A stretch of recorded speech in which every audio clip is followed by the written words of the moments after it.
Balik kaya, tara.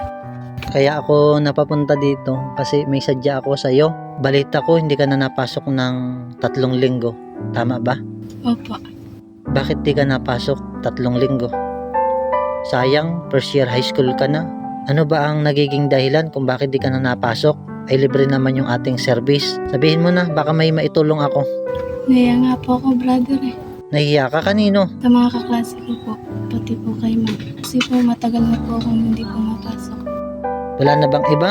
Sabihin mo na, baka mayroon pang iba. Baka makatulong ako. Napasok naman po ako, brother. Pero nauwi po ako ng tanghali.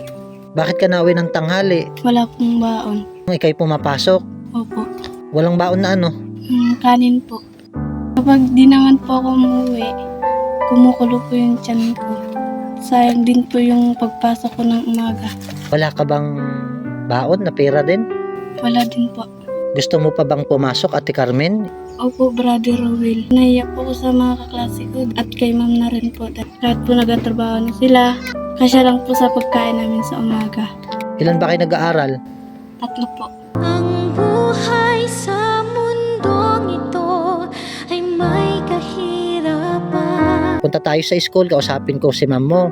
Yung pinoproblema at iniisip mo na baon mo na kanin at ulam sa tanghali, ako nang bahala doon ha.